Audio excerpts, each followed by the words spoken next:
national internet issues that have been affecting a lot of different systems, including those of us at Sovah Health. Tonight, we're unable to log on from home, those of us who are not in our offices at the hospital. So as opposed to me advancing slides, Mary will be helping me advance them. We thank Dr. Gray's and Dr. Stevens' slides. They'll be able to advance there. So if you will, bear with us as we go through the introductory slides with this sort of manual thing. That being said, we're delighted to have you on the call tonight. And we remind everyone as we begin these sessions that we are recording the audio video from this for use by our other associates who have clinical responsibilities and can't be on the call with us this evening. If you have any problem in participating in a recorded activity, we welcome you to leave now, and your remaining with us implies that you give your permission to so participate. Next slide, please. We announced last month that we were delighted now to have external access to our recorded CME programs. You can go to the Sovah website. It is working and is up. And if you go to the education tab there, you'll find a listing of those completed programs that we have produced or presented in the past several months. You can click through that access to listen and view the program. We are not able to provide CME or CE credit for your listening to the recorded ones, but we welcome you to utilize the educational benefit. Next slide, please. This evening, the learning objectives for our two programs include the first lecture, which at the end of the program, it's anticipated the participant will have improved competency to diagnose and to initially manage problematic menstrual abnormalities in adolescent women, and to know when to refer those from a primary care setting to OBGYN or an adolescent, if you will, women's health specialist. The second talk Dr. Stevens will be doing it will be on common mental health issues in adolescents. And again, after the presentation, it's anticipated you'll have improved competency to diagnose and to initially manage adolescents who present with anxiety or ADHD, depression, substance abuse, or antisocial behavior. Next slide, please. This program this evening and these two talks provide 1.5 hours Category 1 AMA CME and 1.5 hours of Virginia Nursing Association CE credit. We are accredited through the Southern States CME Collaborative, of which the Medical Society of Virginia is a member, and we are accredited to provide this CME. Likewise, Sovah helps accredited by the Virginia Nurses Association for nursing CEs. Next slide. These programs were developed with an effort to promote several desirable physician attributes, and including our providing patient-centered care and patient care that's compassionate and effective and safe, I would add, as well as expanding our medical knowledge. Next slide, please. Dr. Gray, Dr. Stevens, our speakers, myself, and the members of the Sovah Health CME Committee have nothing to disclose as regards commercial relationships. There is no commercial support for this program. Next slide. It, like all of our other programs, is supported by the Ralph Landis Medical Education Fund that resides at the Danville Community College Educational Foundation, a fund begun by Dr. Landis upon his retirement that has provided a rich and generous endowment for medical education for all forms of healthcare providers and healthcare professionals in Southside Virginia. Next slide, please. You will receive this evening or first thing in the morning an evaluation form from Mary Kent.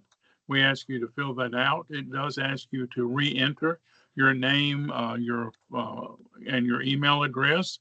We ask you to please put your full legal name on that, in as much as it is from that we generate the CME certificate, which will be sent to you once you send the eval form in. An eval form is not required for you to receive a CME certificate. If you feel for whatever reason you do not want to complete an eval form, please email Mary Kent or Camilla Deal and let them know, and therefore we can get a CME certificate to you. If you are sharing your current login to this program with another associate, please be sure that you let Mary know that or Camilla know that so we can be sure that everyone who's logged in with you will get credit for participation. Next slide, please. We will send out the CME certificates, as we mentioned, upon receiving your eval form. We want to let the residents know that your program coordinator, that's Dara Johnson and Lori Galvez, they track your participation in CME programs as is required by their programs. So you do not have to worry about that and keep up with the CME certificates. I always like to, at this point, thank Mary Kent and Camilla Deal for their help in our presenting these programs and this one tonight. And specifically, Mary Kent is the magic behind the microphone that actually makes all this happen. And without her help, we could not do any of these great learning experiences. Next slide, please. We want you to know that for the physicians on the call, we do use Passport, which is a function of the Program and Activity Reporting System, nicknamed PARS, to track your participation in CME programming. We want all the residents to know that you are already registered for this program. For our new residents, that happened during your orientation and one of the zillion forms you filled out for your coordinators.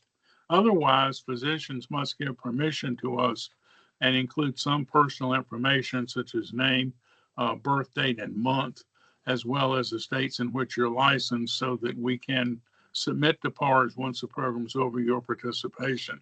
Several boards are using this, allopathic boards, to track CME participation, and we feel this is another added service we can give to you from the CME program. Next slide.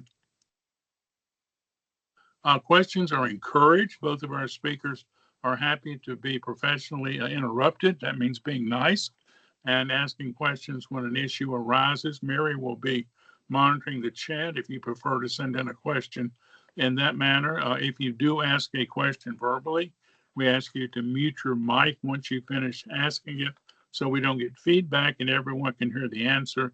You, of course, are urged and welcome to ask as many questions and enter into discussions with the speakers whenever that's possible. Next slide.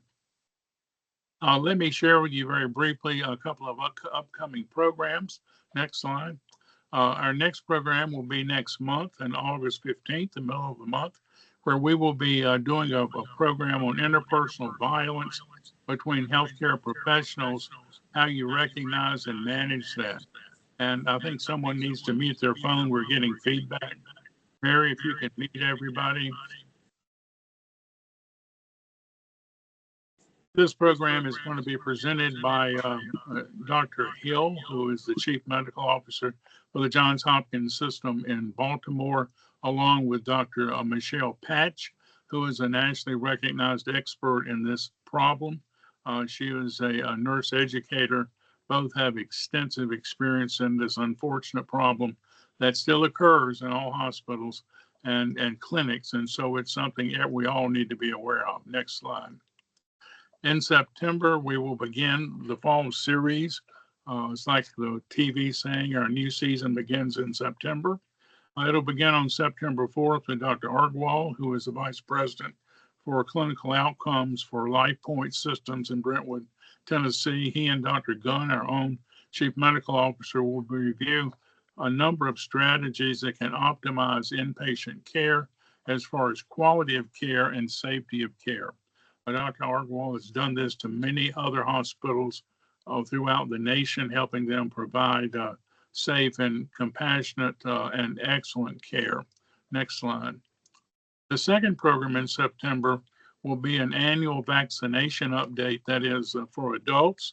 We've had Dr. Cameron Wolf from Duke Infectious Disease do this in the past, and Cam's coming back to talk about the vaccines that are being recommended for this fall, which will include the annual COVID booster, influenza, and the respiratory syncytial virus vaccination. The second talk is a very unique talk. Dr. John Barada, who's at UNC, has developed what is recognized as one of the very best long COVID clinics in the nation. He's become a national recognized expert. He's going to talk about long COVID, hard to diagnose, not that uncommon if you really learn about it, and some of the emerging information on its pathophysiology and best ways to treatment. Next slide. Is there one more? Yeah. Okay. So we hope you'll plan to come to those programs in August and September, and then we'll get on with this evening's program. And some of you, if you're online now with us, you can see Dr. Gray's picture at the bottom. There she's waving to you. We're delighted to have her with us tonight. Dr. Gray is the Divisional Director for Adolescent Medicine in the Department of Pediatrics at the University of Virginia in Charlottesville. Her background includes her undergraduate degree in French at Yale University, where she graduated magna cum laude. And of great note to her is she was selected for Phi Beta Kappa in her junior year, which is a huge honor. And she also received the Montage, if I've said it correctly, French Prize awarded to the best non-speaking native French speaker in the French curriculum at Yale University. This followed with her Doctor of Medical degree, or MD, from the University of Virginia, and then subsequently fellowships, pediatric residencies, and pediatric adolescent medicine fellowships at Boston's Children's Hospital, obviously in Boston, Massachusetts. She followed that with her faculty position at Harvard, which she did for a number of years in pediatrics and adolescent medicine, but returned 5 years ago to the University of Virginia in pediatrics, where she now leads the adolescent medicine program. She has numerous peer-reviewed publications. She's a reviewer for a number of, if you will, pediatric younger patient journals, and has done book chapters. She's a very active teacher in the UVA system currently, both at the student, resident, and fellow level. She's also been selected as a member at University of Virginia, the Raven Society, which if you're into UVA things, that's a real honor.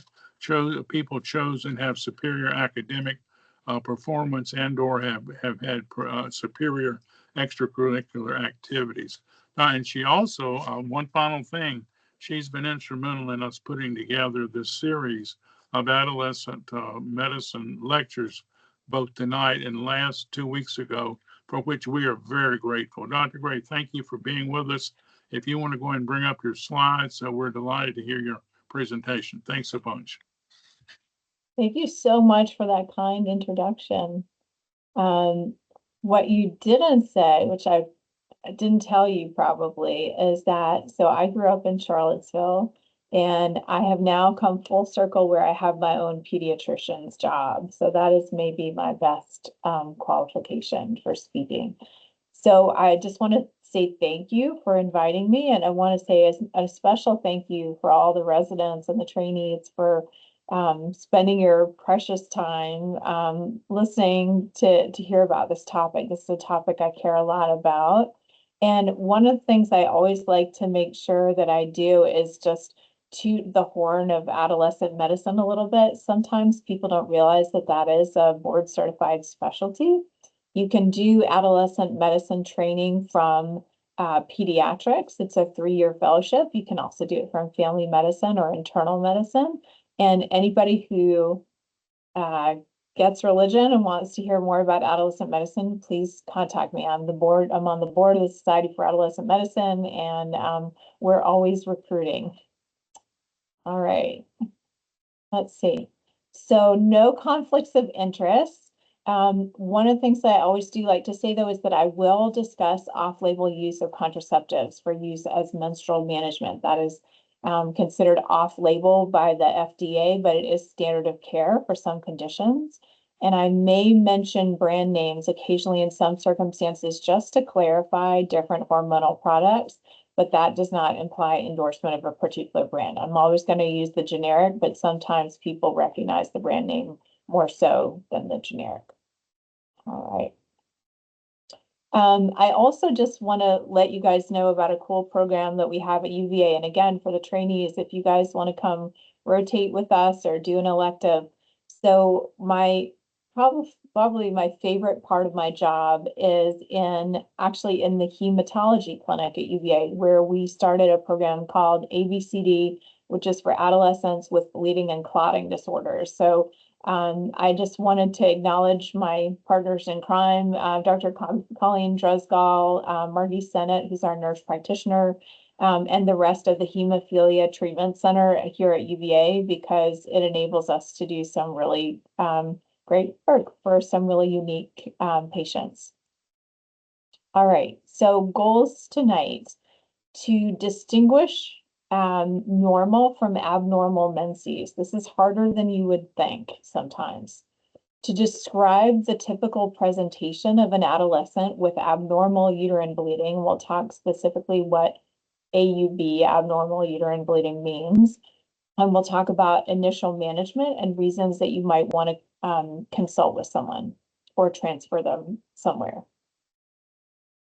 So I love this cartoon. I feel really proud that this British artist gifted me the use of this cartoon from her website. So because I thought it was hilarious. So when patients say the word heavy with regard to their period, they might mean any of the things that are on this slide. So large in volume, painful, long in duration, having lots of clots, flooding, meaning they're going through their clothes, or happening more often than usual. And so our job is to translate the patient speak. So they might feel like they're in the mountains of pain or Hater Lake, the sea of blood, and translate that into medical terms. And sometimes what the patient means is all of the above. And so we need to really distinguish what they're talking about. I want to just pause for a second and talk about preferred language. So many of us, especially depending on when you were taught, learned a lot of Greek when it had to do with menstrual periods: dysmenorrhea, menorrhagia, menometrorrhagia. And ACOG, the American College for OBGYN, said, okay, patients don't speak that language. We need to set that language aside. And so the ACOG preferred language is heavy menstrual bleeding, means whatever the patient wants it to mean. It reflects their subjective experience of blood loss. So if the patient says it's heavy, it's heavy. Abnormal uterine bleeding, however, is defined as bleeding from the uterine corpus that is abnormal in regularity, volume, frequency, or duration, and occurs in the absence of pregnancy.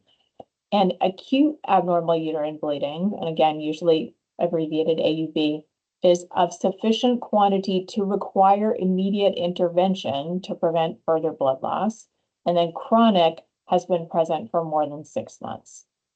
So just wanted to talk about why I'm not using the word menorrhagia. And if I say the word heavy, that's meant to be the patient's experience. And the reason why it's important to agree on the language is because both of these are medical indications for treatment. So if a patient says it's heavy, that means her period is affecting her quality of life. That is enough to treat it. You don't have to have a lab value to say this deserves treatment and this doesn't. So both heavy menstrual bleeding and abnormal uterine bleeding are alone medical indications for treatment. So in case you missed the point of that slide, they're both reasons to start a patient on therapy. How common is heavy menstrual bleeding? So again, remembering this is the subjective experience of the patient. So there is a cultural context to this. And so if you look at large studies, 6% of adolescents in Nepal say they have heavy bleeding, 37% of adolescents in Sweden, and in other countries, even higher percentages. Why is this important? So for economic reasons. So heavy menstrual bleeding affects quality of life. It affects school attendance. It affects work performance, and it can affect income. So depending on the setting, in some rural settings, without a lot of resources, once a girl starts having her period, if it's heavy and she doesn't have enough menstrual products, this is the concept of period poverty, she may drop out of school. So it has large economic consequences for women. So again, heavy menstrual bleeding is worth treating, doesn't have to be abnormal by our definition. Just being heavy is enough. All right, so I'm kind of sad we're not doing this in person because I love when I'm doing this in person to say, okay, who remembers this from school? Okay. Cardiology wants to diurese and nephrology doesn't want to. And I think Then we've we will got with somebody who nephrology. needs to mute. All right. So I like to cold call people and ask them to explain this, but we're not going to do that tonight because we can't. But I will draw your attention to the top third of this. So the reason why I start with the physiology slide is just to kind of bring all our minds back to how all of this is working so we can think about how the physiology works and how we're going to treat problems. So day 0 is the first day of menses, and the first half of the menstrual cycle is the follicular phase, and that's the phase that varies in length. So you've got estrogen building up to the mythical day 14. I say mythical because cycles can be longer or shorter, but day 14 is sort of the conventional day of ovulation. And on that day, you've got your LH surge and your FSH surge, causing a literal explosion out of the egg, out of the wall of the ovary. And for that to happen, there have to be prostaglandins present. And those same prostaglandins are the ones that are responsible 14 days later for the cramping that occurs of the uterus. And so that's why NSAIDs, for example, are really effective at improving menstrual cramps. That's why when ovulation is occurring, that's when you tend to have pain. So this is what we think the reason for primary dysmenorrhea is. Primary meaning pain that's occurring. I just said I wouldn't use Greek and there I did it. But pain that's occurring in the context of having a period is happening because of ovulation for the most part. So many girls, when they first start cycles, are not ovulating. Their cramps aren't as bad. As they progress, as their hypothalamic pituitary ovarian axis gets mature, there's more pain with time. So the second half of the cycle, that 14 to 28 days, is the luteal phase. And that is remarkably consistently around 2 weeks. And so that's when you have progesterone building up in the second half of the cycle. And then the drop in, so you've got your corpus luteum, right? That's making the progesterone. When that decays and the progesterone drops, it's the withdrawal from progesterone that causes bleeding. So a lot of times when we're trying to prevent bleeding, we're propping up the progesterone, or we're using estrogen and progesterone, working on that negative feedback loop, going back to your hypothalamus and pituitary to keep the GnRH surge from happening that sets off the FSH, LH, and ovulation. So just a general reminder about all the physiology here and the importance of that egg literally exploding out of the wall of the ovary as we're thinking about the hormonal changes that we're going to try to adjust when we're trying to make periods better. All right, so enough physiology. Let's talk about a real case. So let's say a 13-year-old patient presents to your emergency room with heavy vaginal bleeding so she's feeling lightheaded and dizzy, and her last menstrual period prior to this was 2 weeks ago, and it lasted for 9 days. She began bleeding again 3 days ago and describes it as heavy. So already we're paying attention. She's passing large clots. And when you ask her what a large clot to her is, she says that it looks kind of like a tennis ball. She's been changing pads every half hour to an hour, and she's also complaining of cramping that is mostly relieved by ibuprofen, but she's also uncomfortable. As far as her past medical history, there aren't any previous medical diagnoses, and she doesn't take any medicines regularly.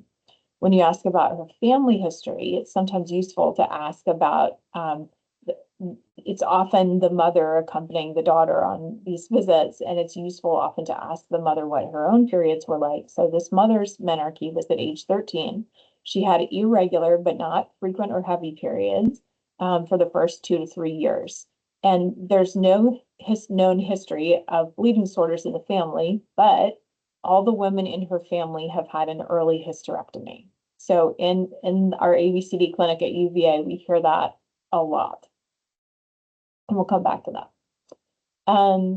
When you ask about this child's menstrual history, so her menarche occurred age 12, so last year. It lasted 10 days the very first time. Menstrual periods began happening at irregular intervals, averaging every 2 to 3 months and lasting 7 to 10 days. However, over the last 3 months, she tells you that the periods have been occurring more frequently, about every 2 to 3 weeks. And she's denying any PMS symptoms. So things like breast tenderness, things like mood changes. Let's see. So are we able to do a poll in the chat of whether people think this is normal, or could this be normal bleeding? I don't know if we can actually do that.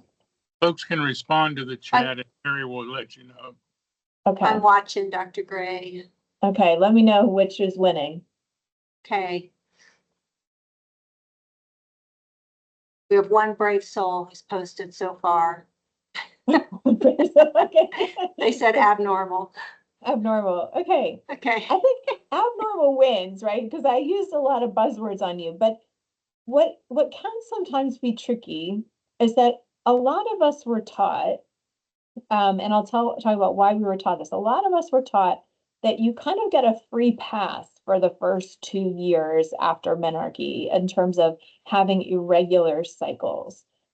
And the reason why we were taught that is because in the 70s, there was a big population study in Sweden. So the Scandinavians are good at doing big population studies, but this was a unique one. They studied milkmaids, and they had all the milkmaids, they paid them to bring them their hygiene products so they could weigh them and see how much blood people were losing. So this is how we have data on the fact that the average person loses 80 milliliters of blood during their period. It seems like not a lot when you think about what 80 milliliters looks like, but that's based on that milkmaid study. And so were the data about the idea that people didn't necessarily have regular cycles for the first 2 years. Well, the worldwide population is quite different today than it was.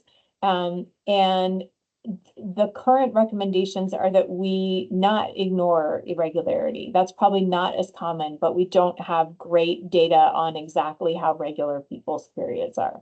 So if someone had said normal, I would have said that was brave to say normal as well.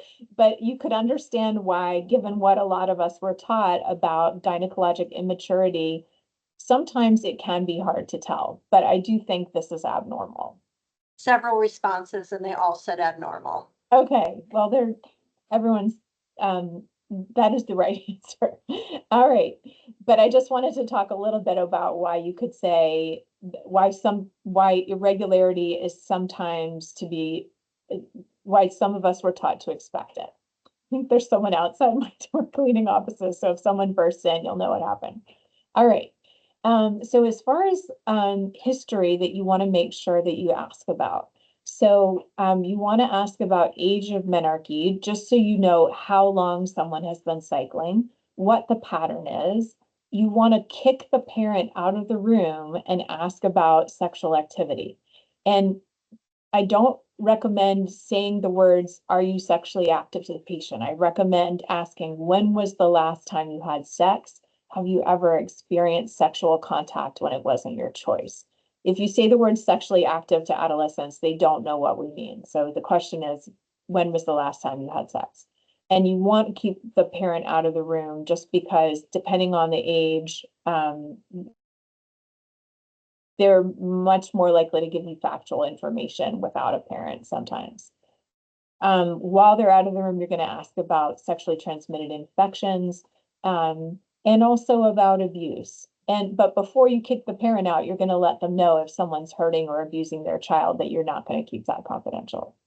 You're going to ask about recent stress or weight changes, any changes in their eating habits or sports, any chronic diseases, any bleeding problems, hirsutism, getting at things like hyperandrogenism, medications. Sometimes teenagers are already using a contraceptive, but they just haven't let their parent know. So again, important to ask about medications when the parent's out of the room. So one thing that has been well documented now is that both patients and providers are terrible at estimating blood loss. But there is one tool that has been shown to be useful, and that is the menstrual apps on the phone are actually more predictive of a patient's hemoglobin than the patient report or the doctor's estimate.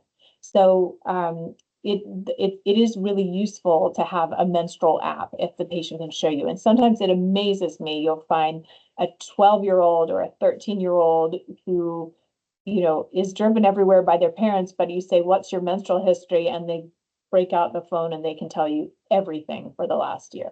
So that's a really good tool. So what is normal? So the median age of menarche is around 12. And there's been some recent studies that suggest that perhaps the age of menarche is getting a little bit earlier in the United States, and there's different theories why, but still I would say around 12. Mean cycle interval, so from day 0 of one cycle to day 0 of the next is 32 days, but there's significantly more variability for adolescents. So anything from 21 days to 45 days can be normal for adolescents. So if you have an adolescent who's telling you they're having 2 periods in a month, it could be that they have a 21-day cycle. A menstrual flow length of 7 days or less is considered normal. 3 to 6 pads or tampons a day. And it's normal if they're having dysmenorrhea for it to be pretty easily relieved by NSAIDs or by hormonal therapy. And if it's not, that's a red flag. All right, so this is a nice mnemonic for what's abnormal. So 721. So 7 is for cycles lasting longer than 7 days. So again, these are abnormal periods. Changing a pad or tampon every 2 hours or less, and passing blood clots more than an inch or a quarter in size. So there's some great toolkits that are out there for, because when you have a 12-year-old and you're asking them, do you have normal periods? They have no context for what is normal. And so it's sometimes really useful to pull out an actual picture or a toolkit from one of these resources to show them what you mean when you're saying, is it normal? On social history for this patient, she's denying any recent sex or any sexual contact ever. She's denying any substance use, weight control methods. So eating disorder, the reason why there's a lot in there about weight control or weight loss or gain is eating disorders can produce menstrual irregularity and ovulation, and family or school stresses. So she is a vegetarian. So that is a risk for iron deficiency potentially. So maybe we can do another poll. Based on this history, do we think this patient has a hormonal problem, like anovulatory bleeding of some kind, a bleeding disorder, both, or neither? And I'm gonna so A, if you think it's a hormonal problem, B, if you think it's a bleeding disorder, C, if you think it's both, and D, neither. So we all agree it's abnormal.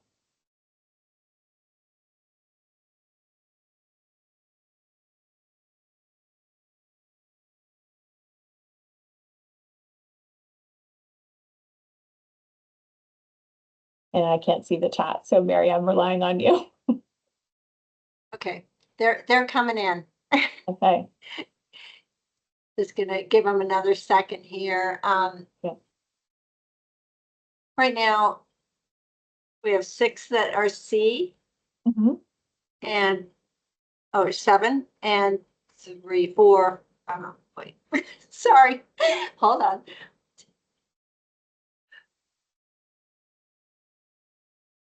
Majority are C. There is one that's A. Okay.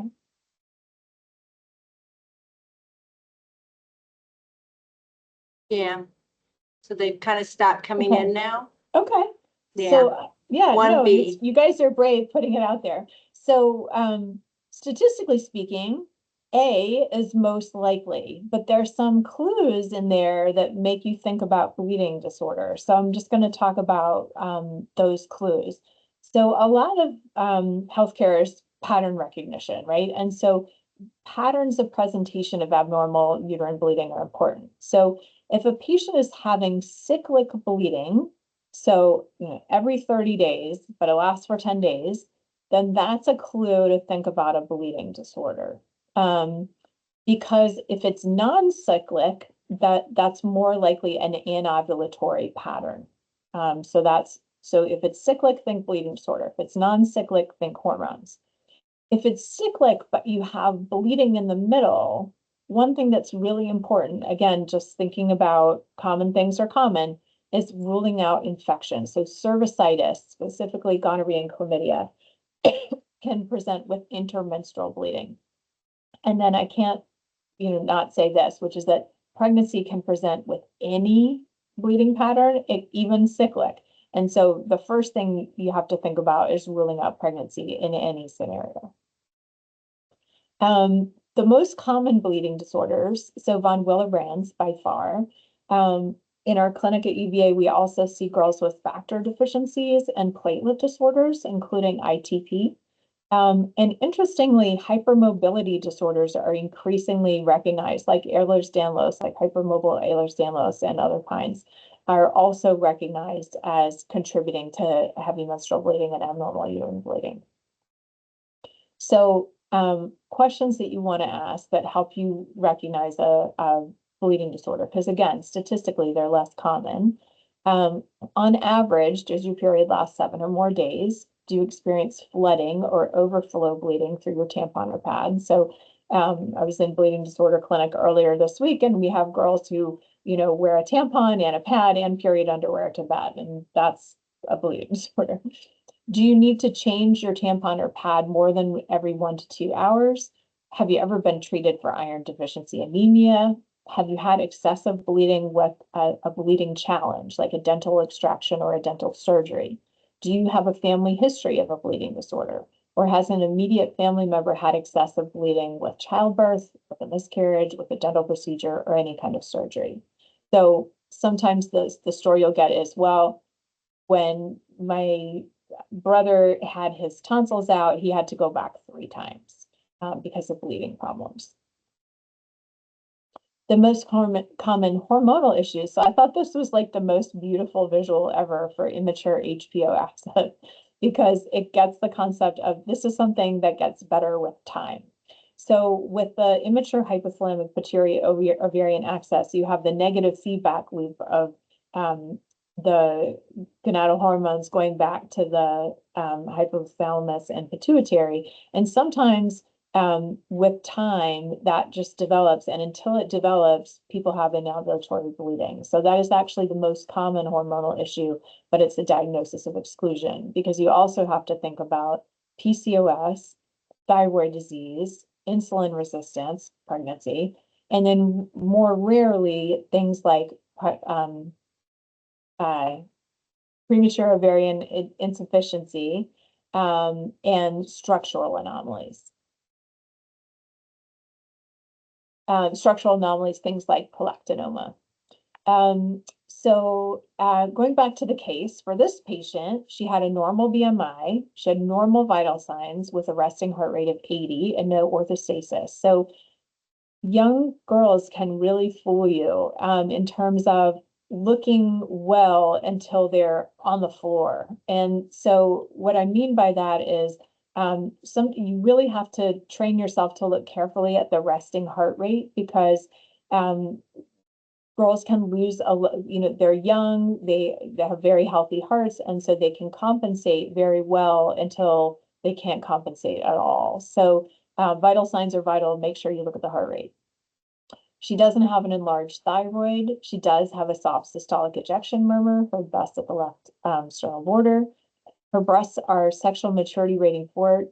I use sexual maturity rating instead of Tanner, just so you know what that abbreviation is. So they're 4 without any galactorrhea. If you had a patient that you were worried had a prolactinoma, you do sometimes see galactorrhea. Abdominal exam is normal.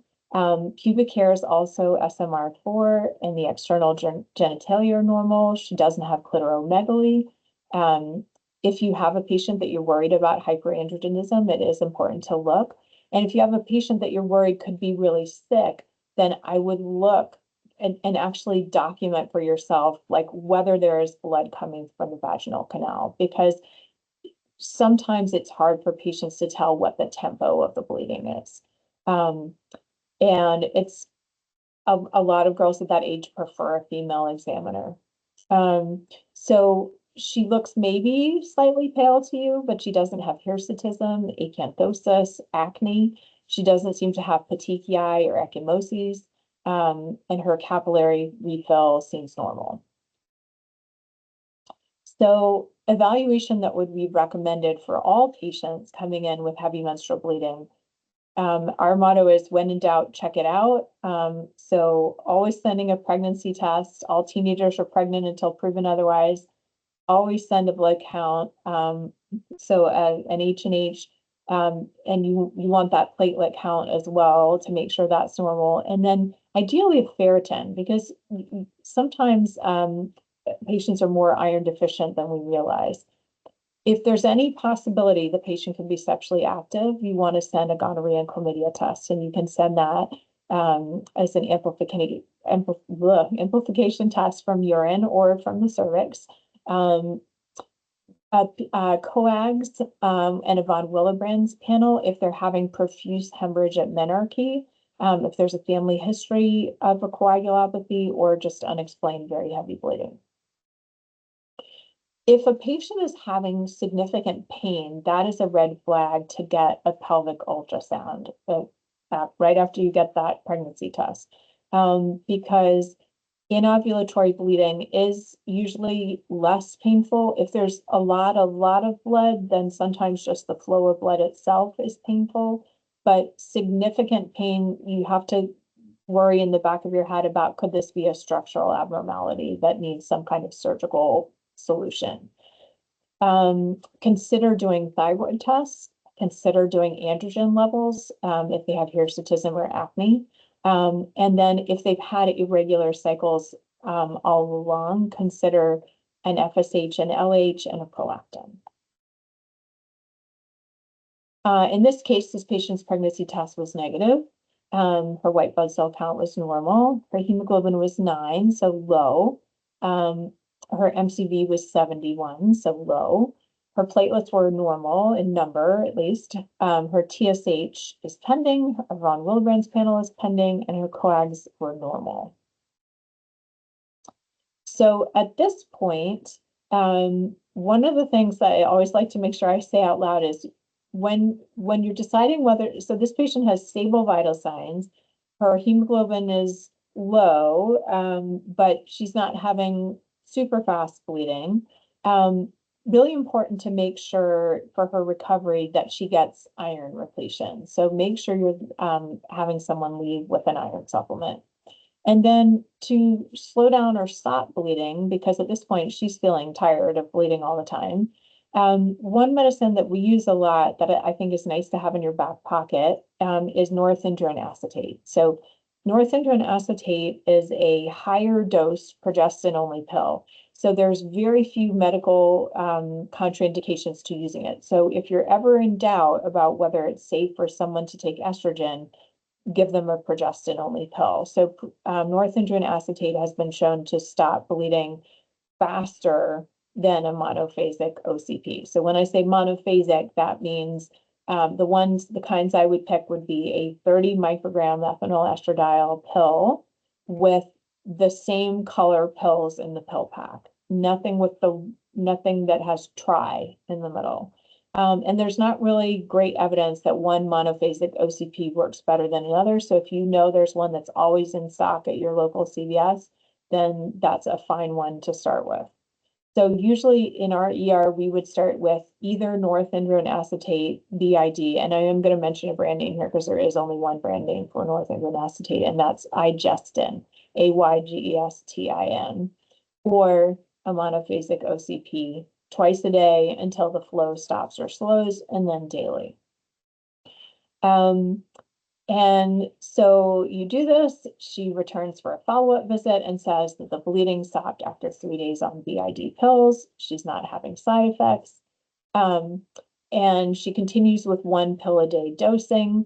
And at her return appointment 8 weeks later, her hemoglobin is close to back to normal at 11.4, almost there. So she's going to continue on iron therapy to complete a 3-month course. She's going to take hormone therapy for 6 months. And at that time, we'll discuss discontinuing. So if you're using a continuous progestin, that patient is going to have 0 periods. So the goal of using a continuous progestin is menstrual suppression.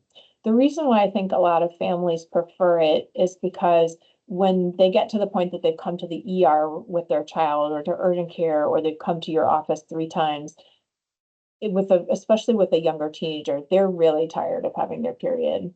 Also, norethindrone acetate is not used as birth control. And for some parents, that's an important distinction. It is hormonal therapy, but it is not specifically labeled as for prevention of pregnancy. It is labeled as for menstrual suppression.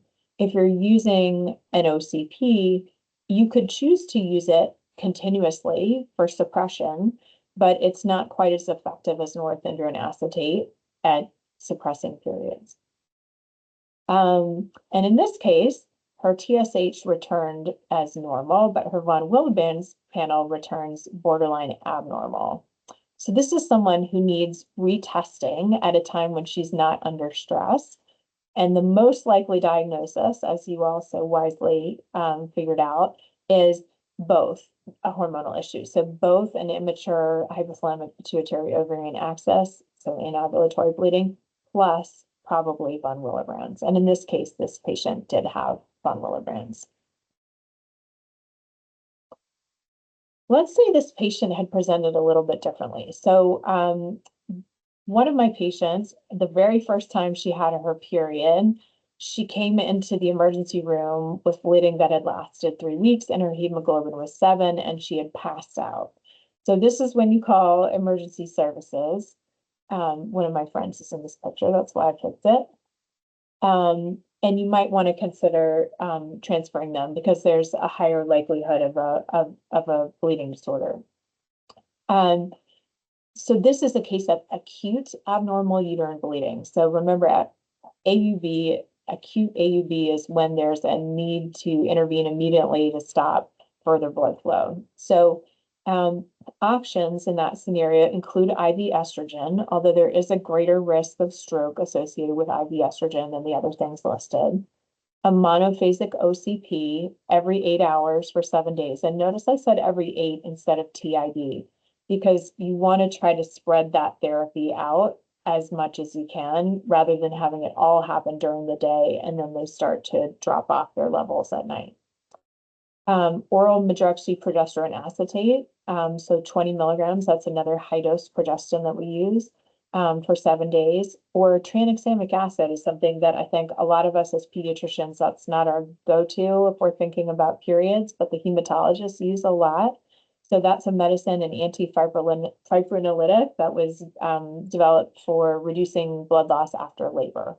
So you can use that for several days. And so occasionally you'll have a family that's just vehemently opposed to hormones. So that's a nice thing to have in your back pocket. This is a patient with a hemoglobin of 7 and ongoing bleeding who needs to be admitted to ensure that the bleeding stops. So what I just added a little note to remind to myself. So if you're starting with any of these things, you're going to need to taper them to something for an outpatient regimen. And I'm happy to talk more about that later. This is on the right. There's an app, which I think is really handy if you are interested in this stuff, or if you're in the ER and you're trying to figure out what's safe to use. This is a CDC app called CDC MEC. So if you put that in your app store and you look for it, so it's CDC medical eligibility for contraception. So for almost any medical condition, you can look up whether it's safe for someone to use a combined hormonal contraceptive that has estrogen, whether it's safe for them to use Depo-Provera or depo-medroxyprogesterone acetate, whether it's safe for them to use an IUD. So I always like to plug that app. So reasons why you might consider consultation or transfer. So a patient coming in with severe pain is going to need imaging. So that's not the normal presentation of heavy menstrual bleeding. Borderline or abnormal von Willebrand's is somebody who's going to need follow-up. So one of the things that's tricky about von Willebrand's is under conditions of stress, von Willebrand's is an acute phase reactant, and so it will inflate your levels, and it can be hard to detect deficiency when someone is in an acute care setting. So if they're abnormal or even just borderline, it's a good idea to get them to an HTC clinic where they can do it on site and test them on site. People with abnormal coags, low platelets, or just a high suspicion for a bleeding disorder based on family history of bleeding or clotting disorder, intractable anemia despite iron supplementation, persistent bleeding despite your initial hormone management, and then any concern for abuse. So I'm just including the number for us. So ABCD is a clinic for anyone under 18 with concern for heavy bleeding or anemia resulting from menstrual bleeding, or who desires hormonal therapy but has a history of blood clots or family history. So it's a federally funded program, and it's available for everybody in our state, in our region. All right, so things I want to leave you with. All teenagers are pregnant until proven otherwise. So important to do a pregnancy test before you're doing any other testing. All heavy bleeding is worth treating for the quality of life of the patient, whether it's abnormal or not. Dysmenorrhea that's not helped with NSAIDs or hormonal therapy needs further investigation. And when in doubt, check it out. So bleeding can be both hormonal and related to a bleeding disorder. All right, so I'm going to stop there at 7:44. And anybody who wants to come do an elective in adolescent medicine or wants to come visit Bleeding and Clotting Disorders Clinic, please send me an email. Thanks so much. I'm happy to take any questions. Thanks, Dr. Gray. Do we have questions for Dr. Gray?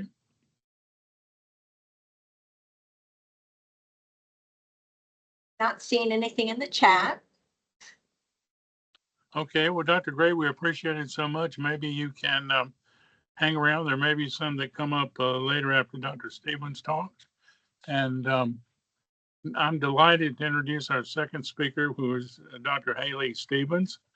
Dr. Stevens also is from UVA, where she's currently practicing in the Division of Adolescent Medicine. Her background is she did her undergraduate work at UVA, graduating with distinction in psychology.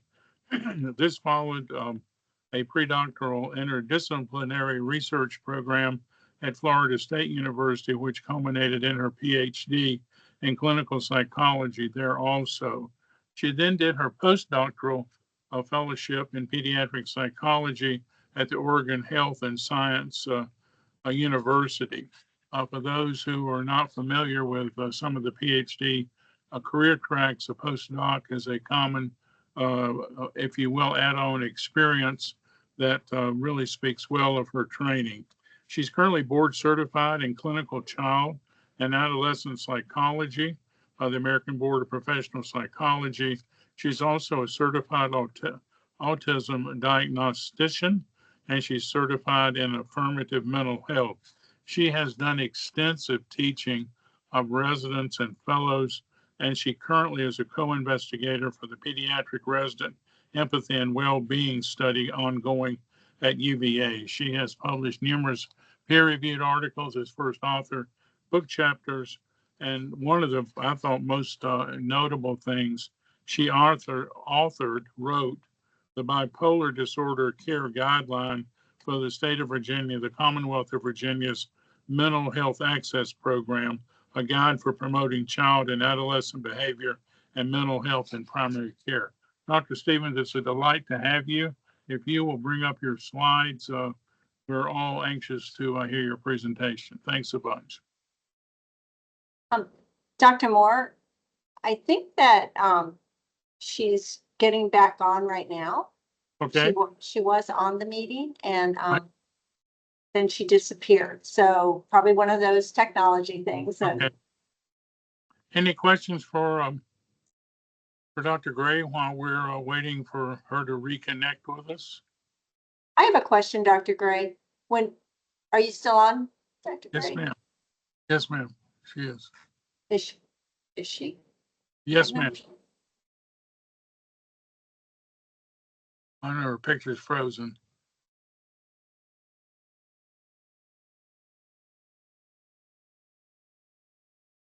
Not sure, Mary.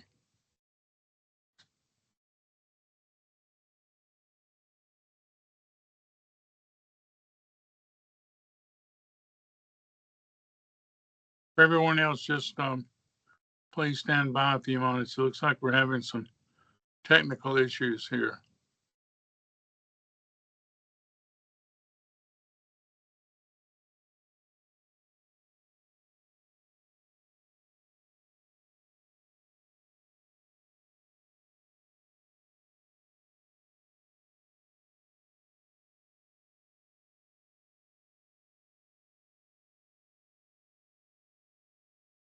I've texted her, Dr. Moore, just haven't heard anything back.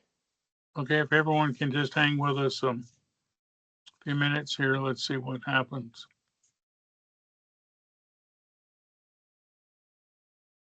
Just so everyone knows, we did a test connection with Dr. Stevens, and everything just went great. No problems at all with Teams in the UVA environment.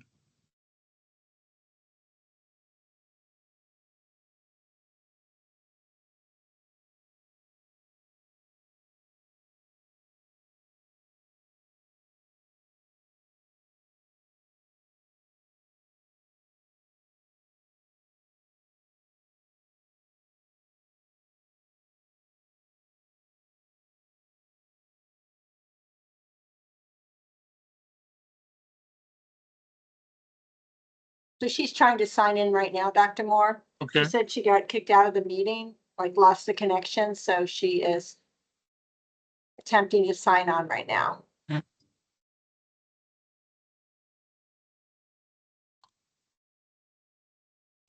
Dr. Gray just texted or sent a message that she's likewise locked out. I don't know if they're experiencing a UVA server issue. Okay. Both of them got kicked off of Teams. So it sounds like that was a UVA issue.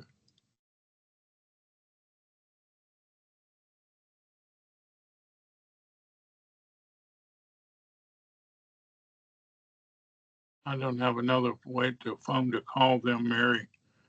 They'll just have to see if they've got a localized problem there.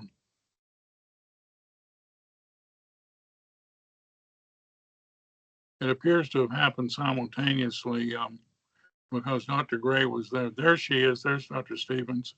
Hey. Hi. Was I the only one who got kicked out, or did Dr. Gray get kicked out too? He was kicked out also.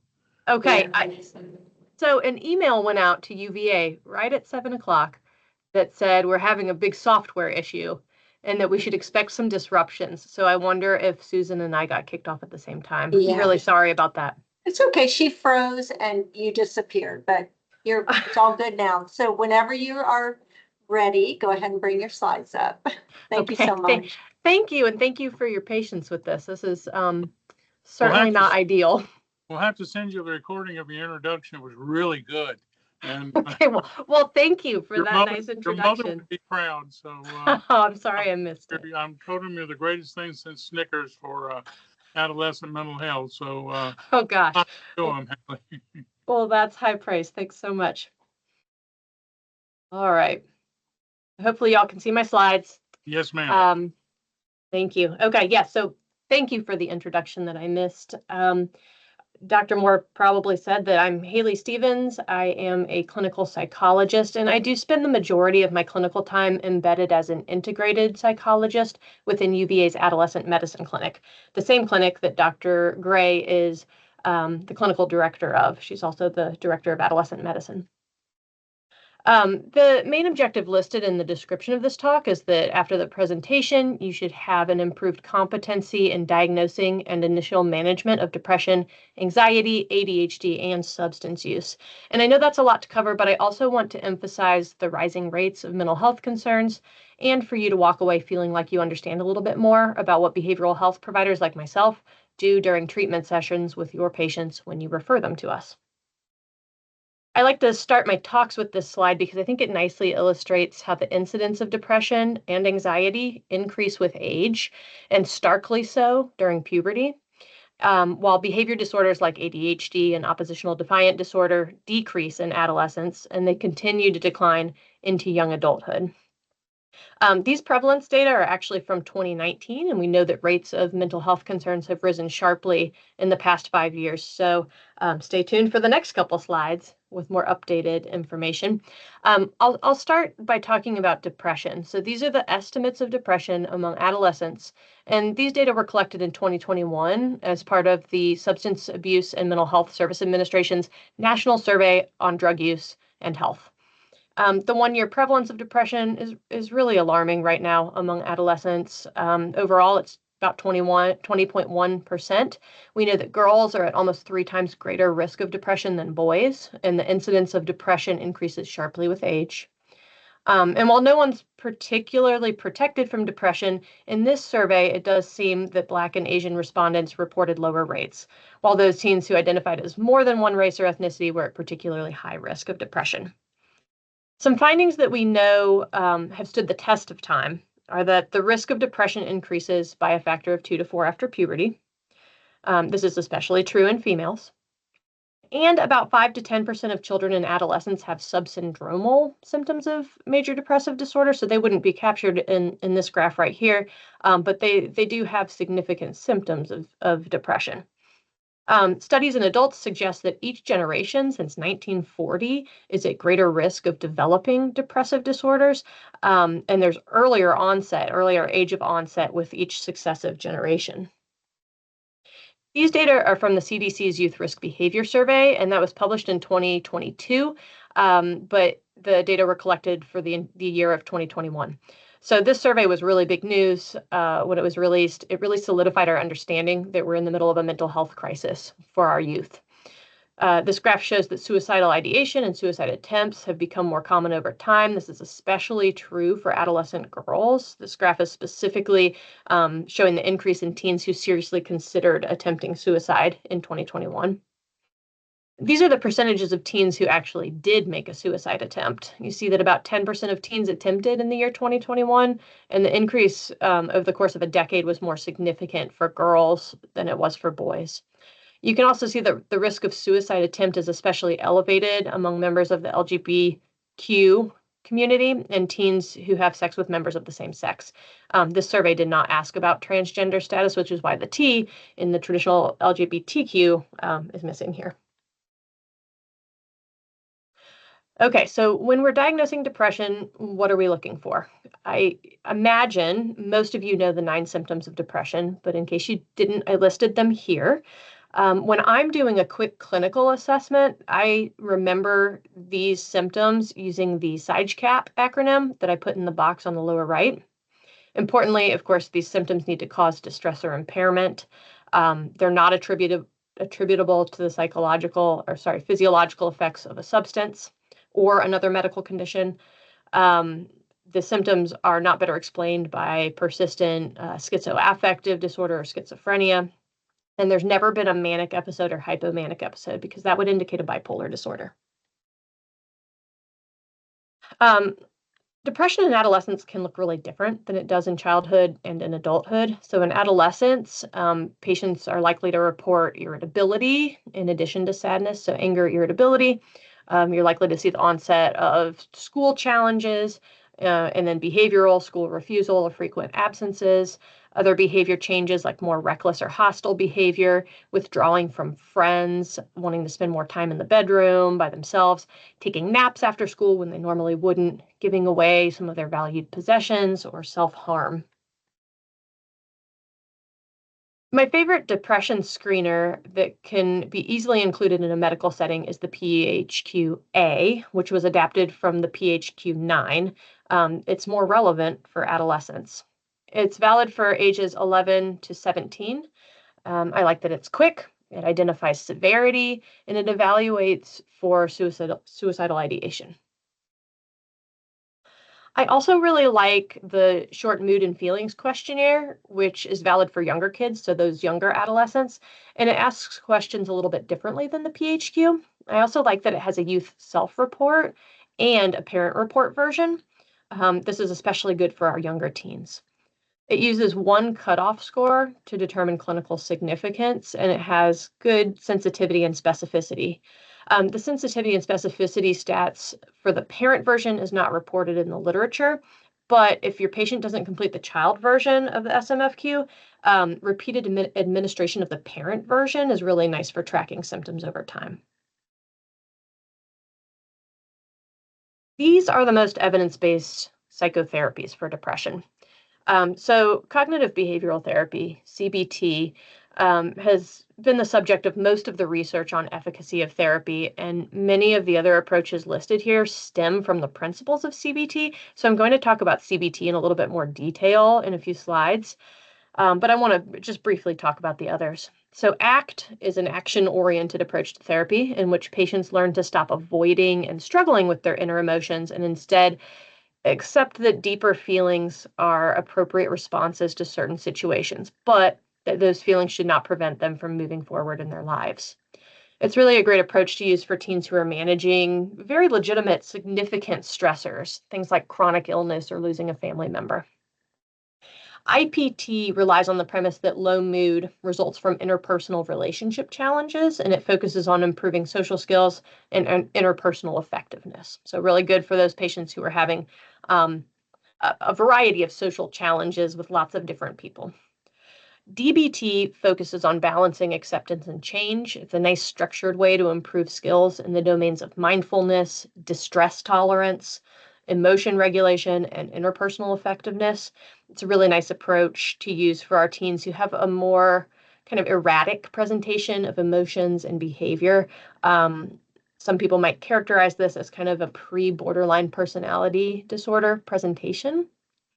And then family therapy is really important when unhelpful family dynamics and family relationships are resulting in emotional distress for the patient. My physician colleagues often ask me about whether therapy or medication is more indicated for the treatment of depression, and my answer usually involves talking about the TAD study. So this is the Treatment for Adolescents with Depression study, which is the most reputable longitudinal study done on this topic. There were 327 patients aged 12 to 17, and they were randomized to receive either fluoxetine alone, CBT alone, or the combination of Prozac and CBT. Depression symptoms were measured with the Children's Depression Rating Scale, the revised version. The results showed that the combined approach was really superior during the acute phases of the treatment. So fluoxetine was initially also superior to CBT. But by 18 weeks, fluoxetine only and CBT only groups were equivalent in their reduction of depression symptoms. And all approaches, so the monotherapies and the combined approach, were equal at 36 weeks. What was interesting is that suicidal ideation decreased with all treatments, but less so with the medication, the fluoxetine only group, than with the combination or the CBT only, which of course the common denominator there is therapy. Suicidal events were more common in patients receiving fluoxetine therapy than combination therapy or CBT. So this study really shows that all of these treatments are therapeutic. Therapy seems to be particularly important when suicidal ideation is a core symptom of depression, which is more and more the case these days. So like I said, I want you all to know a little bit about CBT so that you can describe it to your patients. and so that you have an understanding of what your patients are doing when they get referred for therapy. So this is the cognitive behavioral model. It shows that our thoughts, feelings, and behaviors are all reciprocally or bidirectionally connected. So a person who feels sad and lonely might be thinking, my friends think I'm no fun. And therefore they stay in bed and don't talk to their friends, which perpetuates their feelings of loneliness. The direction could be reversed and would look much the same. CBT is based on the premise that we can't directly control our feelings or emotions. So we really have to work with what we can control, and that's our thoughts and our behaviors. A strategy that works on thoughts is to have patients log situations in which they feel low in their mood. Teens are not great at this at first, so it takes some practice. Usually, kind of a first approach at this will look something like a teenager writes down, I was looking through Snapchat, I felt depressed, I didn't do anything. I thought, I wish I didn't feel so depressed. And then we ask them to come up with a thought that's either more accurate or more helpful. Reframe this negative thought. And then they'll say something like, maybe I'll feel better tomorrow. But a more specific, detailed, and helpful way of doing this, which we do in session, we try to help our teens build skill at this, is that they might be more descriptive. So I was in my room. I saw two of my friends at the park together in an Instagram photo. Probably should have said Snapchat photo. They feel sad. They feel lonely. So more descriptive in their emotions. They stayed in bed. They cried. They did not contact friends. So instead of doing nothing, they wrote down specifically what they did. More specific thoughts they were having are things like, no one wants to hang out with me anymore, or my friends think I'm no fun. And then more helpful or accurate alternative thoughts are things like, if I had been at school this week, they probably would have invited me, or I have done lots of fun things with these friends in the past. We also talk with our depressed patients about common cognitive errors that they make. So we all fall into thinking traps from time to time. But depressed individuals do so more often. So common cognitive distortions are things like all or none thinking, right? Like I never do a good enough job on anything. I bet if you look at this chart, you can probably identify some thinking traps you fall into from time to time, because we all do. But once we have a good rapport with patients, we call them out on these thinking traps and help them recognize the patterns they fall into. An example of a behavioral strategy that we might do for the treatment of depression involves having our teens engage in more meaningful and enjoyable activities. So we first have them track their activities throughout the week and then assign importance and enjoyment ratings to each activity. And this often illustrates to them how much time they're spending on electronics. Then we brainstorm activities that could be more potent for improving mood, things like eating at regular intervals, self-care, hygiene, social interaction, exercise. We want their list of new activities to align with their values and to include important and enjoyable activities from a variety of domains. So I've listed a few domains here down the left-hand column. So an example would be in the domain of family. A patient's value might be to make their family members proud and happy. And a corresponding activity they could do to improve mood would be to volunteer to do one chore every day. That usually gets a groan from our teens, but it actually is powerful for improving mood. Okay, so I will switch gears and talk about anxiety now. These are the 6 anxiety disorders, and when during development, they're most likely to manifest in a clinically significant way. So while most anxiety is pretty apparent in childhood, social anxiety disorder and panic disorder don't often present or at least become clinically significantly impairing until adolescence. At this point, we know that the rates of anxiety in adolescents have been on the rise for some time.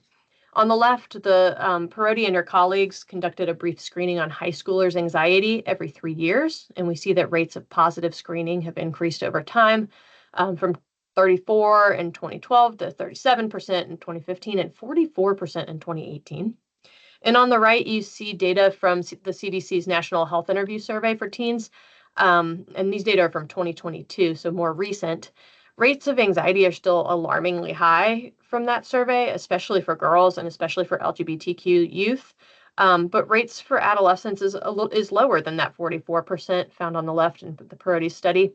Some of that lower estimate is related to the age group captured with the CDC data. They include youth 12 to 14 years old, so it's much younger skewed, and we're less likely to see pathological anxiety in younger teens than older teens.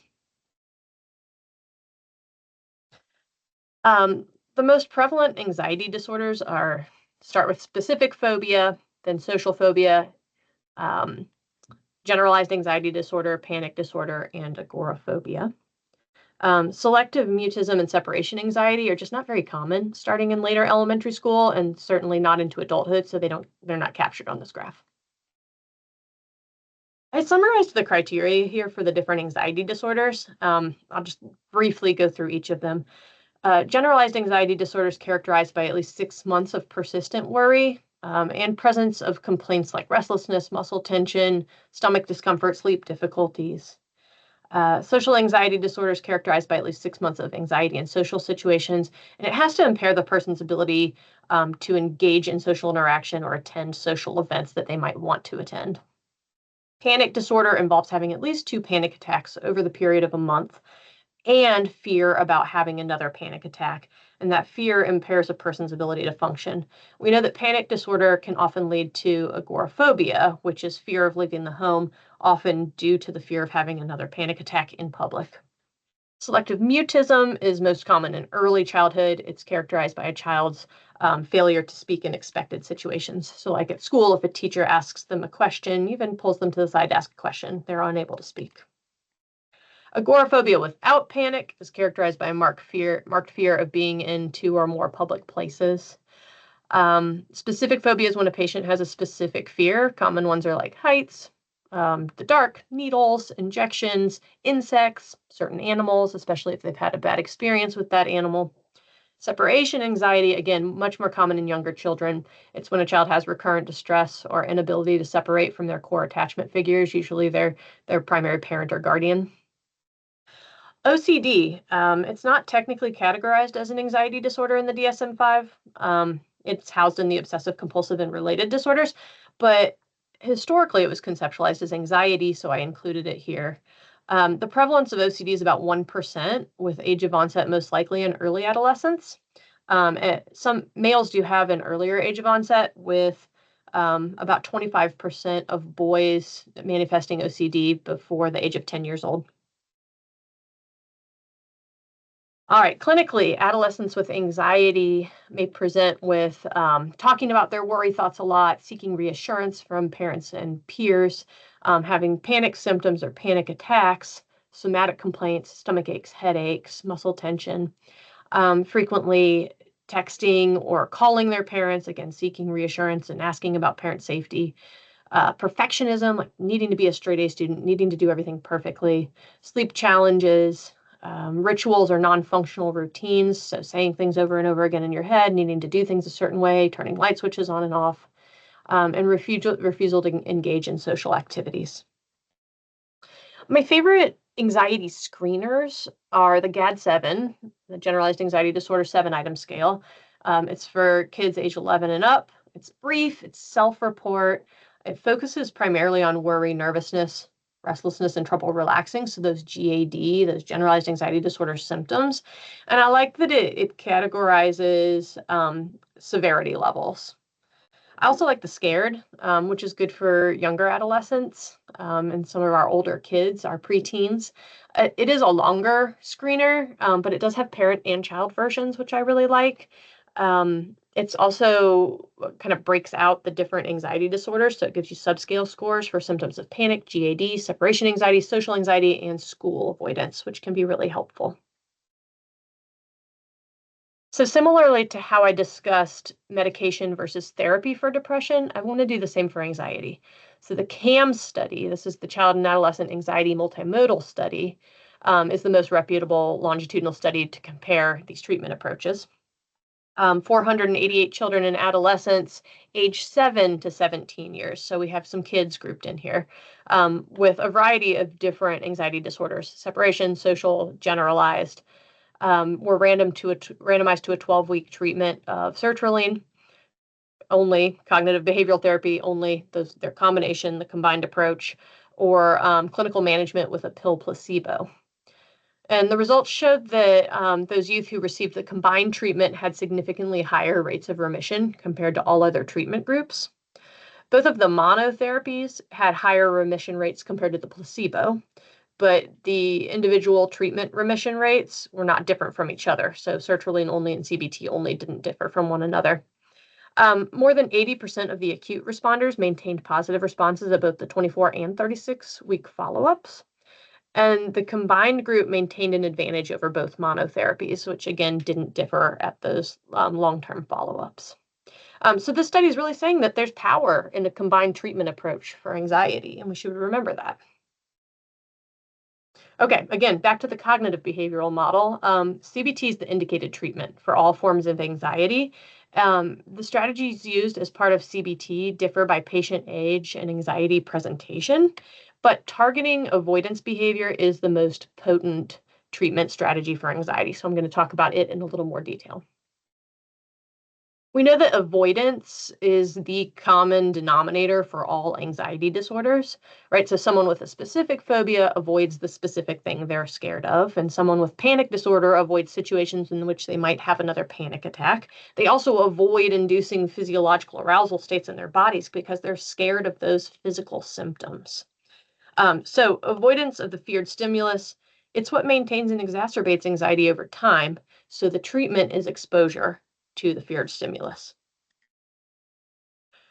The cognitive and behavioral ways in which we treat anxiety in adolescents include things like relaxation exercises and adding supports where needed, like at school, identifying and reframing thoughts, like I showed you an example that we do with depression, creating a hierarchy of feared activities or items or events, and then doing exposure to those activities, exposure and response prevention. And we can do variations in how we do exposure, right? We can do in vivo, which is during the therapy session. So if someone's scared of spiders, we could have a spider in a jar at the therapy session.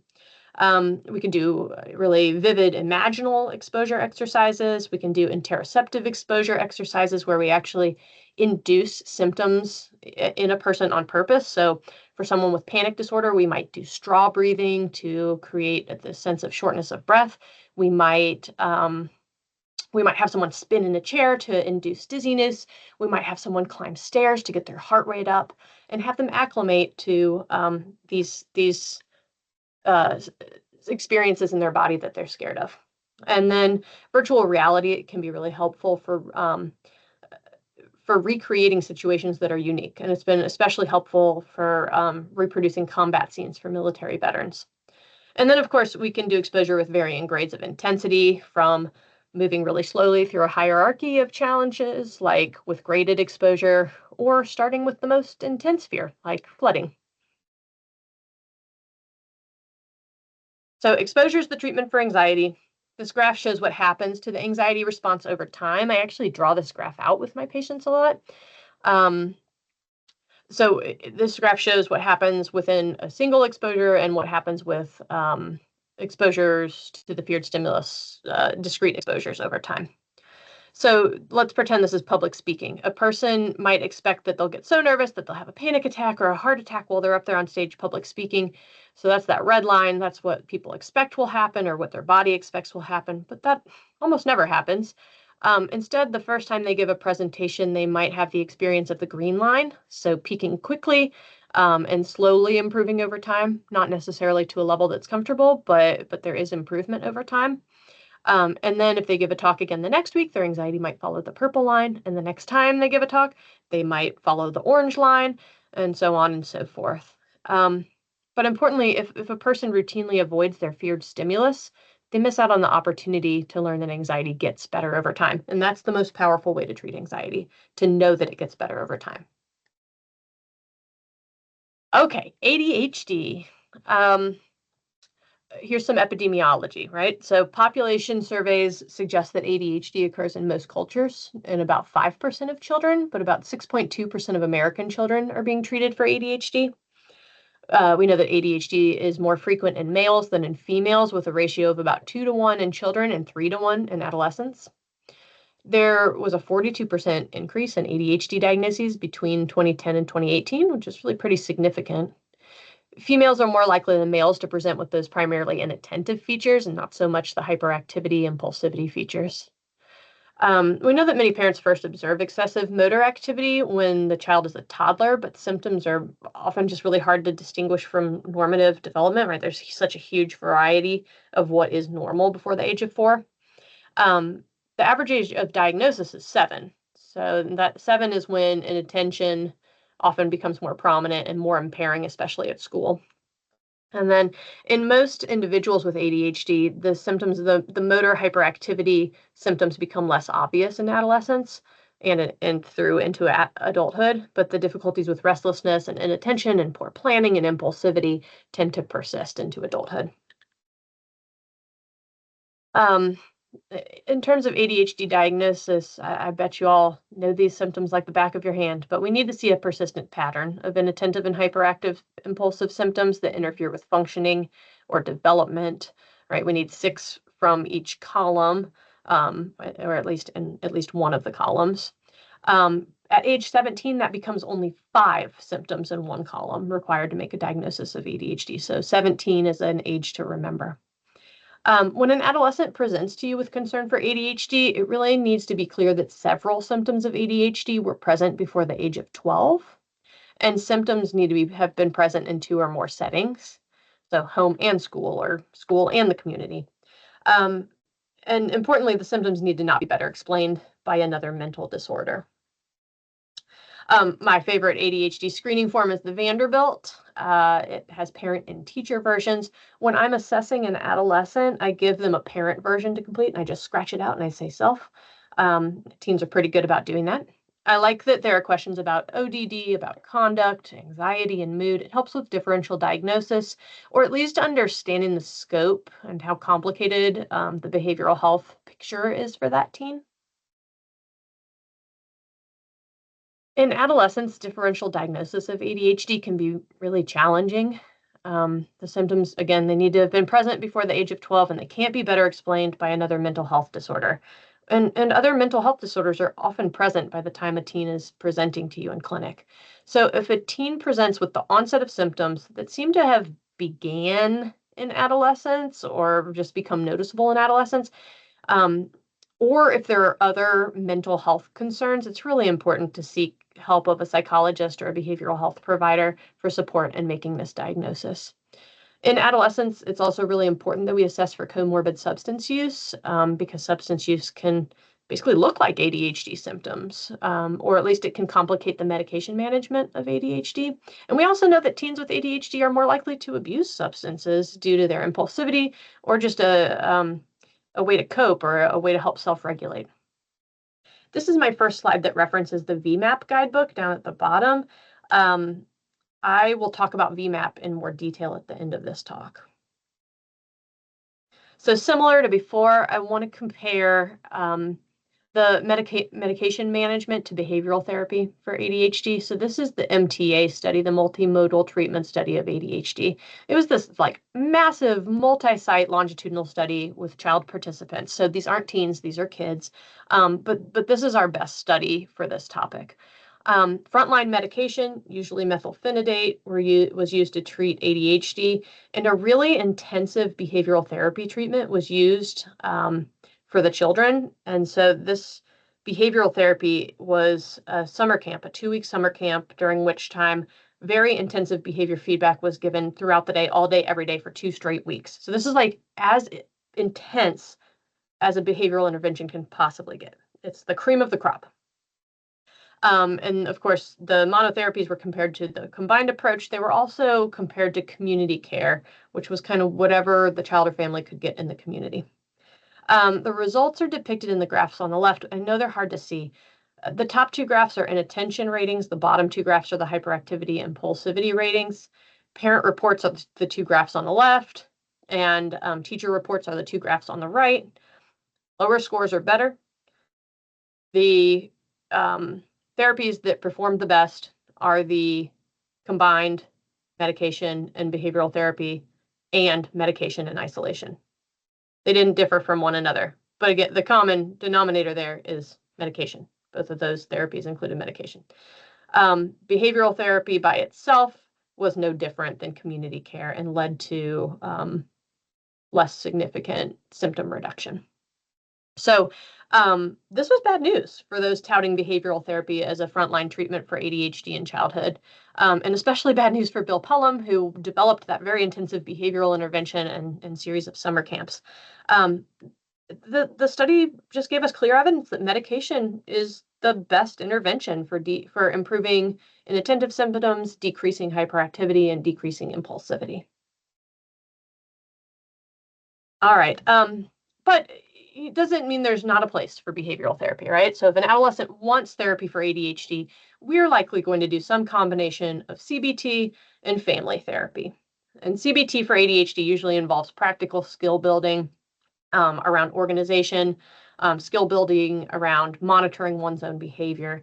And family therapy often improves family supports for attention, hyperactivity, and impulsivity. Teens with ADHD often have challenges at school, and a behavioral health provider can help families with fostering parent and teacher communication, advocating for appropriate services like a 504 plan or an IEP, and identifying service providers at school. Excuse me.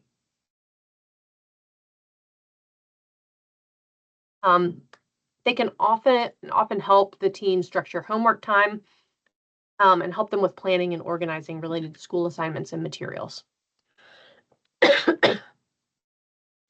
All right, last topic, substance use. So the Monitoring the Future survey is a national survey of 8th, 10th, and 12th graders for use of substances. The surveys are conducted annually, so we get annual updated data. And these are the most recent data that have been reported. So these data were collected in 2022 and reported in 2023. We're about to get the 2024 report about the 2023 data. Excuse me. The substances with the highest use among teens are alcohol, nicotine, vaping, and cannabis use. Use of all three declined during the pandemic, but have been rising again since the height of the pandemic. Alcohol use is back to pre-pandemic levels, and it's expected that nicotine and cannabis use will get back to pre-pandemic levels with the release of these upcoming data. There's been a decline over time in adolescent use of illicit drugs, drugs other than marijuana, which has been really hopeful.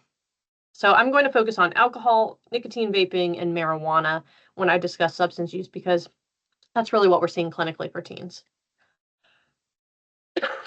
And I apologize, I clearly have something in my throat. Okay, so back to the Youth Risk Behavior Survey. We see that over recent years, girls have surpassed boys in the likelihood of using alcohol, nicotine, marijuana, and illicit drugs. And there's been a shift from the DSM-4 to the DSM-5 in terms of the nomenclature for substance use disorders. In DSM-4, we categorize substance use disorder based on severity, calling it abuse versus dependence. Now with DSM-5, all substance use disorders are captured on a continuum with an emphasis on functional impairment, and the number of symptoms dictate the severity of the disorder.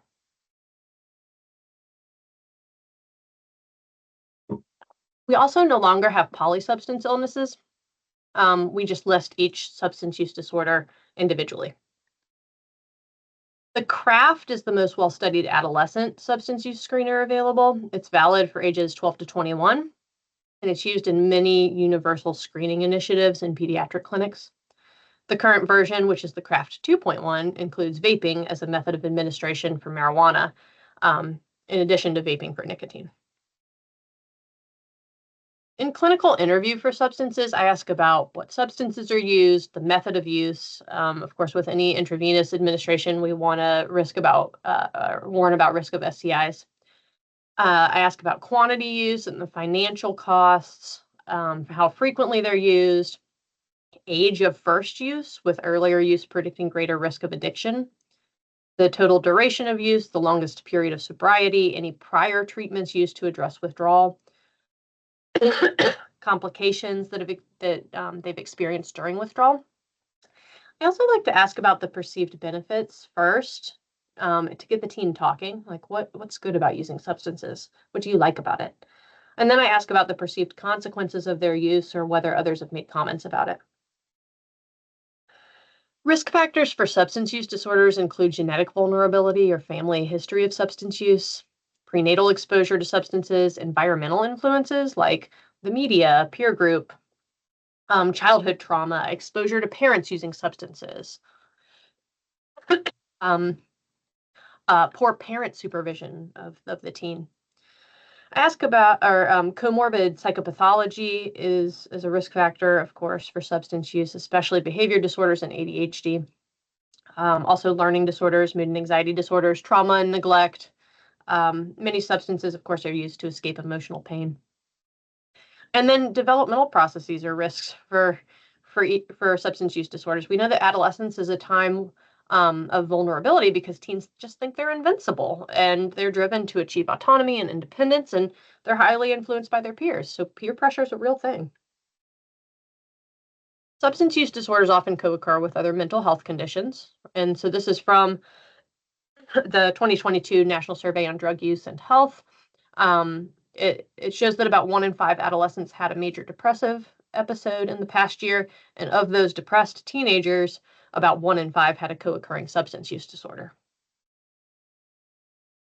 Vaping is the fastest rising method of nicotine use in adolescents. It doesn't smell bad. It's less obvious. You can do it in places like school more easily. This method leads to faster absorption. It's a more concentrated delivery of nicotine, which again increases that risk of addiction.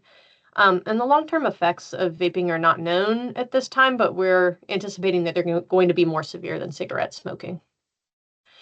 Marijuana is more dangerous to health than ever because it's changed a lot with respect to potency.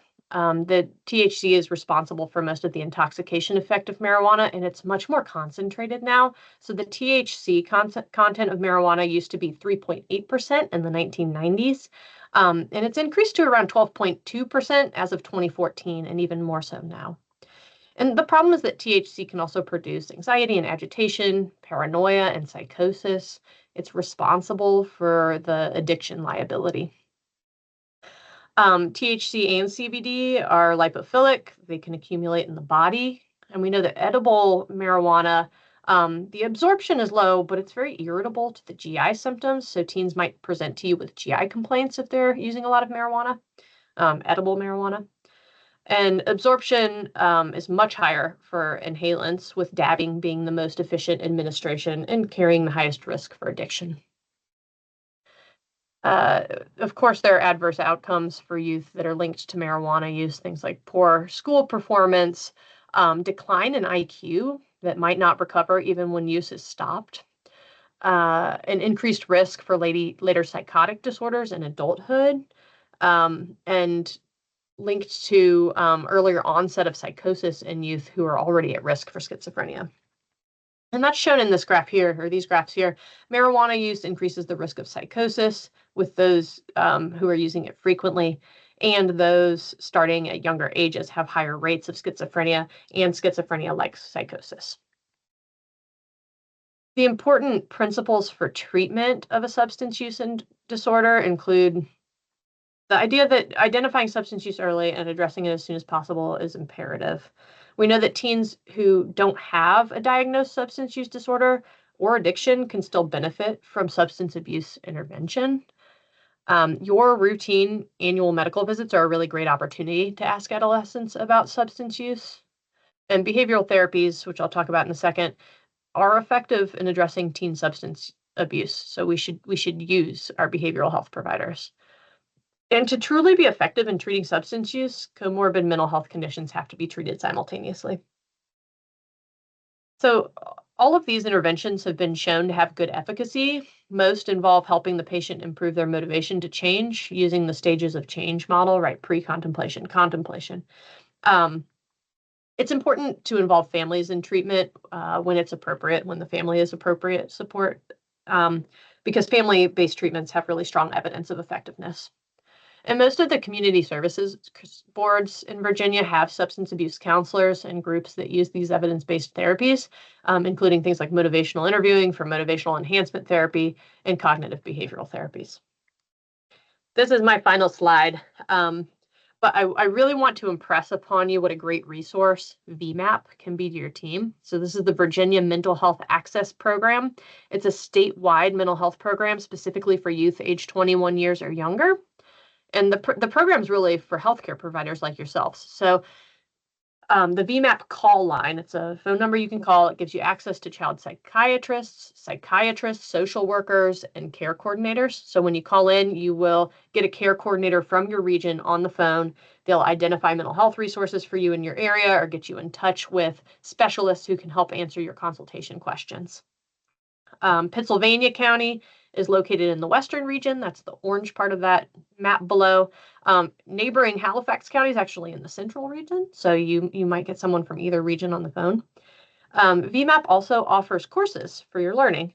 So the Project Echo courses are once monthly video conferences. You sign up for like a stint of like 12 once monthly courses. You log in to a Zoom meeting. It's a case consultation. And then a brief didactic presentation on a topic. I'm actually one of the faculty members on the Common Conditions of Childhood Echo going on right now, and I'm giving a presentation on emotion regulation next month. And then I stay on and I weigh in on interdisciplinary case consultation for the group. It's $50 to register. If you want CME or MOC, it's free if you don't want those types of credit. And then the REACH Institute is an intensive two full day course. It focuses mainly on medication management of mental health concerns. All right, so please take advantage of VMAP for your learning and consultation and referral needs. All right, thank you very much. Dr. Stevens, thanks a bunch. Do we have questions for Dr. Stevens? Or do you have questions about patients you've seen or maybe struggling with, again, following any sort of HIPAA guidelines of sharing that question? Anyone on the call have anything for Dr. Stevens? Dr. Moore, there's a question in the chat. I'm going to read it for you, Dr. Stevens. Iron deficiency, even without anemia, has been associated with depression and or brain irritability. Do you screen your patients, especially girls, for iron deficiency with CBC, TIBC, and ferritin? That's a great question. I don't know if Dr. Gray is still on the line. So I'm a psychologist. I am not a medical doctor, so I don't ever request labs. I'm not trained in it. I am familiar with the finding that you're referencing about iron deficiency. I'm so lucky to work with a great collaborative interdisciplinary team in adolescent medicine here at UVA. And so they usually take care of that for me and then spell out the results for me if it's something that I need to be aware of. But there wouldn't be a lot that I could do personally to intervene on iron deficiency as it relates to mental health concerns like depression. Yeah, I guess the other parallel question about that is, does one ever think about, or should they think about, hypo or low thyroid activity? It is a nebulous, hard to diagnose adult disorder. And again, it's often associated with, quote, depressive, if you will, sad sack symptoms that can occur. Absolutely. It's interesting because in our clinic space at UVA, we actually have our pediatric endocrinologists share the space and provide interdisciplinary care a couple times a month. And we get a lot of referrals from them for folks who have mood symptoms in the context of hypothyroidism. Yep. Haley, we have a question. How do we register for ECHO? Oh, good question. I would go to that website, right? Let me go back to it. vmap.org. It's a, very nice professionally maintained website that I think will give you lots of good information about the ECHOs and about the REACH Institute intensive courses. The ECHOs tend to start kind of at the beginning of a calendar year. Like I think the first ECHO is usually in February, and then it ends, the last of the ECHOs is in November. So it's like 10 sessions about a variety of topics. And there's an adolescent specific ECHO. There's a broad child ECHO. I think there are like 4 ECHOs a year. So you can take your pick, but it's been a really fulfilling experience as a member of the faculty team that works on the echoes, and I think our learners really appreciate it. And a the- lot of the learners are physicians in private practice or physicians at smaller community clinics, folks who are out in the world doing great medicine, but need some specialists on their team. Haley, there's another question in the chat. For ADHD, how are we able to diagnose autism with ADHD if the symptoms should not be explained by another mental illness? Just wondering. Okay, so I think you're talking about when autism and ADHD co-occur, like both exist. Certainly there's symptom overlap in autism and ADHD. That's why they're both considered neurodevelopmental disorders. But hyperactivity and inattention are not the core defining features of autism.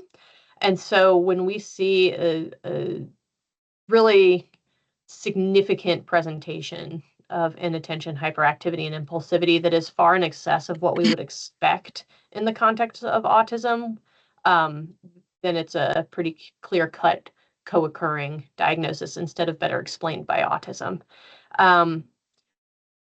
The exact thresholds at which we'd need to see inattentive and hyperactive impulsive symptoms in order to call it distinct from autism is a little hard to define.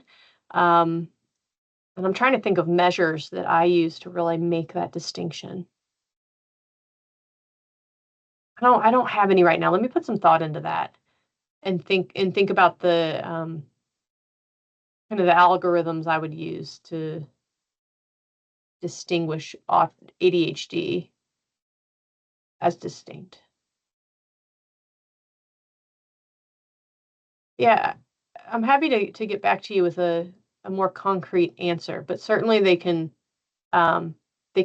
coexist because there's not enough symptom overlap for them to be considered kind of the same condition. If the person asking that question will send their email to Mary, Mary can connect That would be great. questioner with Dr. Stevens as Yeah, far that as would be great. her considered response. But we'll need to hear from whoever was asking that, so we'll know and can help with the answer. Dr. Stevens, I'm just clarifying. So the Virginia Mental Health Access Program, that's really for providers, not for patients.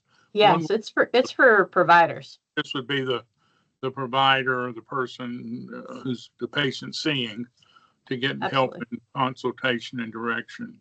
Absolutely. We're pretty well resourced here in Charlottesville, I think, compared to a lot of the state, but we still use VMAP all the time. Like our medical providers still call into VMAP all the time. Like, hey, I've got a patient who's experiencing some psychosis. We don't have any community clinics with availability. Can you help us find them something in the community? Or can you help us find a residential placement for them for a week? And the other thing I think I was hearing is if a primary care provider perceives that the young person, the adolescent, is having these problems, you're really saying that they probably are going to need some help from a mental health specialist to manage that. It's not really something that, like with high blood pressure, most primary care providers can deal with. Am I hearing that correctly? Or that's right. So what I really want you to walk away from this presentation with is a better understanding of what therapists do when you refer your patients to see them. That way you can give your patients a little bit of an idea of what it might be like to see a therapist. You can talk a little bit about what CBT is and why we know it's effective, or you can talk about comparing therapy with medications, because I know a lot of your patients are hesitant to try medications and they might want to try therapy first. But really, when we're talking about behavioral health treatment of mental health conditions, it should be done by a behavioral health provider. Thanks. Any other questions? Anything else in the chat, Mary? No, I think that's it.